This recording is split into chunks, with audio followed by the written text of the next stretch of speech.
Hello বন্ধুরা, সবাই কেমন আছো? আশা করি ভালো আছো। ওয়েলকাম পম্পার স্বপ্ন উড়ান চ্যানেল।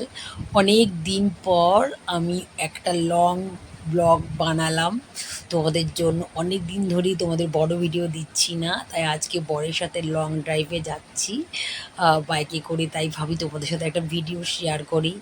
আর আমাদের এখানে চাকদার রোড, হাই রোড মানে এত সুন্দর হয়েছে, প্রায় দিল্লি রোডের মতন। বেশি বলে ফেললাম মনে হয়। চলো তোমাদের সাথে শেয়ার করবো। দেখো আকাশ, দেখো গোধূলি বেলা, মানে এখন বাজে প্রায় 4টা। দেখো আমরা দুজন কর্তা গিন্নি বেরিয়ে পড়েছি লং ড্রাইভে। এটা বলে মোটো ব্লগ। মোটো ব্লগ করছি আজকে ফার্স্ট টাইম বাইক নিয়ে। দুজনে মিলে যাচ্ছি, কেননা ছেলেরা যায়নি। মানে নিজেদের এখন মনে হচ্ছে মানে আসমানে উঠছি, এত সুন্দর রাস্তা, আকাশ। দিল্লি রোড দেখো, আমাদের চাকদা রাস্তা কত সুন্দর হয়ে গেছে। তোমাদের সাথে শেয়ার অনেক দিন ধরেই ভাবছিলাম তোমাদের সাথে শেয়ার করব, শেয়ার করে উঠতে পারিনি। আজকে সুযোগ হলো, তাই ভাবি তোমাদের সাথে শেয়ার করেই দিই। তোমরা যারা এখনো পর্যন্ত, যারা মোটর ব্লগ করো, যারা এখনো পর্যন্ত আমাদের চাকদার উপর দিয়ে যাওনি, তারা অবশ্যই অবশ্যই তোমরা চাকদা রোড দিয়ে বাইক বা 4 চাকা নিয়ে তোমরা যেও। তোমাদের দারুণ লাগবে। রাস্তা এত সুন্দর, আকাশ দেখো, রোডটা দেখো। এরপরে তো আরও আছে সামনেই রানাঘাট। রানাঘাট চাকদা মানে মিলিয়ে রাস্তা এত সুন্দর হয়ে গেছে। চতুর্দিকের পরিবেশটা দেখো না, আকাশটা দেখো, মনে হচ্ছে কি তুলো ভাসছে, মানে মেঘগুলো এত সুন্দর লাগছে। মানে তোমাদের সাথে শেয়ার না করে আমি থাকতে পারলাম না। ক্যামেরাটা অনেক কষ্ট করে আমি ধরেছিলাম, কেননা আমার বর এত জোরে গাড়ি চালায়। তবুও আমি তোমাদের একটু দেখাবো বলেই আমি এত শক্ত করে ফোনটাকে ধরে নিয়ে তোমাদের সাথে এইটুখানি শেয়ার করলাম। তোমরা কেউ ভিডিওটা স্কিপ করবে না, সঙ্গে থেকো। তোমাদের জন্য আমি এত কষ্ট করে এই ভিডিওটা বানিয়েছি। আগে বলো আমাকে আর আমার বরকে কীরকম লাগছে তোমাদের, প্লিজ তোমরা কমেন্টে জানিও। আর ভিডিওটা কীরকম লাগছে সেটাও তোমাদের, আর ভালো না খারাপ। আর তোমরা এই ধরনের ভিডিও চাও, যদি চাও তোমরা প্লিজ তোমাদের কমেন্টে জানিও। আকাশটা দেখো, আমার জীবন সার্থক। কেননা আমি অনেক দিন পর বেরোলাম। তোমরা তো সবসময়ের জন্য আমার চার দেওয়ালের মধ্যেই ভিডিও দেখো, কেন তোমাদের আমি বাইরের পরিবেশের ভিডিও খুবই কমই দিচ্ছি, কেননা অনেক দিন যাবতই আমি বাড়ি থেকে কম বেরোই। চলো দেখতে দেখতে চাকদার রোড প্রায় ক্রস করে আমি এখানে পাড়াডাঙ্গার ওদিকে ঢুকে গেছি। কেননা রানাঘাট ঢুকবে, কেননা রানাঘাট বুঝতে পারবে না তো। রানাঘাট, পাড়াডাঙ্গার থেকে আরম্ভ করে রানাঘাট পর্যন্ত, চাকদা, পাড়াডাঙ্গা, রানাঘাট, মানে টোটাল রাস্তাটাই তোমার একই রকম। মানে এত সুন্দর অসাম, মানে পুরো রাস্তা মানে পুরো দিল্লি রোডের মতন। আর মানে খুবই সুন্দর।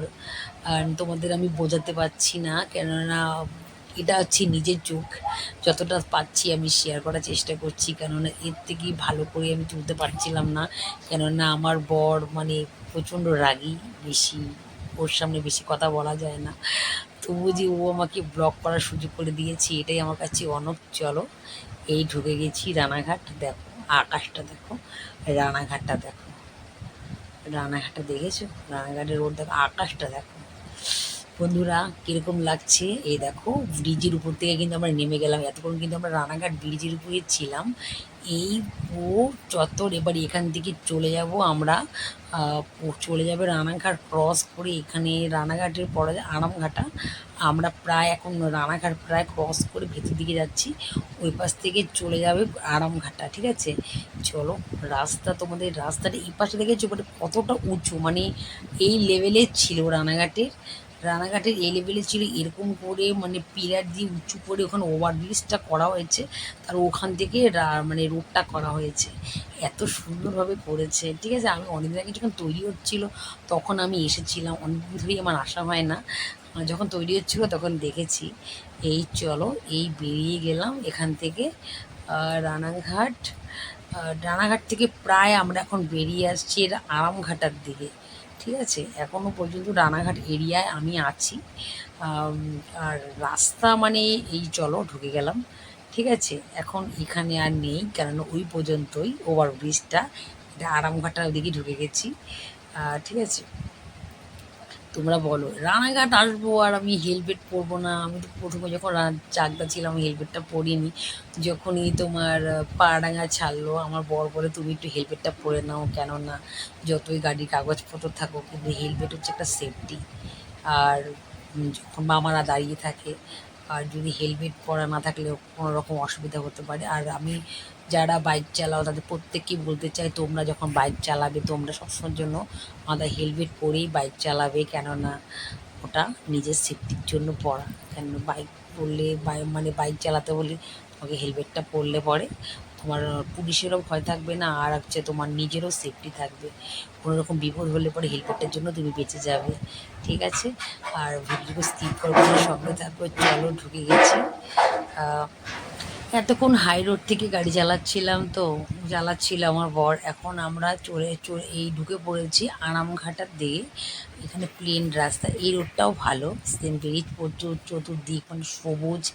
আকাশটা দেখো এত সুন্দর, আর সবুজই সবুজ। এখানে প্রচণ্ড দুপাশে মানে গাছপালা আছে, মানে পুরো মনে হচ্ছে কি একটা ঘরের মতন। দেখো মনে হচ্ছে কি গাছের ভেতর দিয়ে মনে হয় কি দুপাশ দিয়ে ঘর, মানে পুরো ছাউনির উপর দিয়ে যাচ্ছি।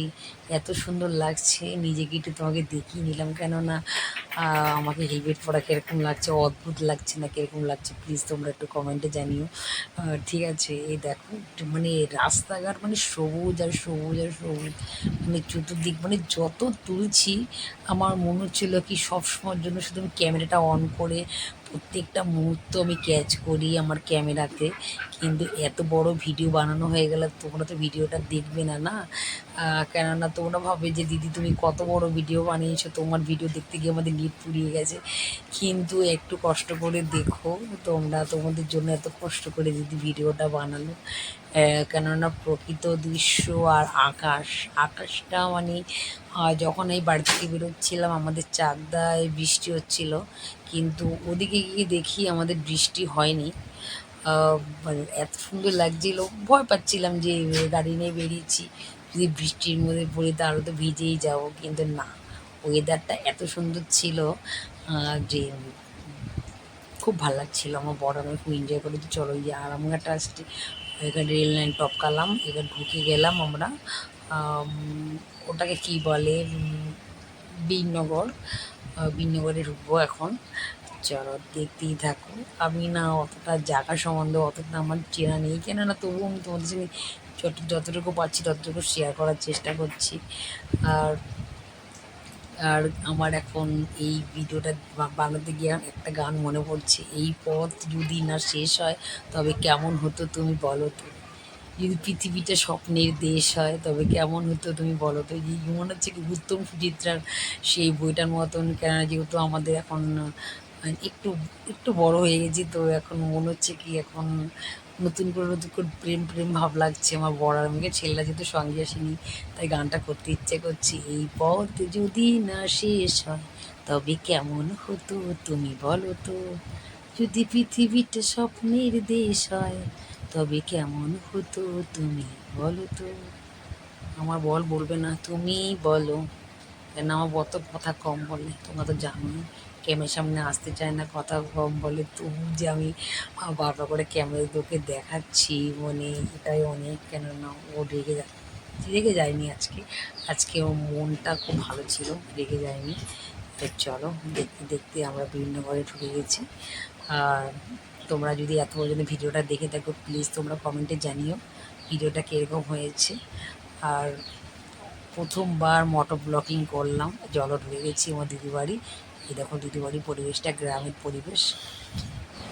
হ্যালো বন্ধুরা, আজকে ভিডিওটা কীরকম হলো তোমরা প্লিজ তোমাদের কমেন্টে তোমরা জানিও। তোমরা যদি এরকম ধরনের ভিডিও দেখতে চাও আবার বানাবো। Tata, by.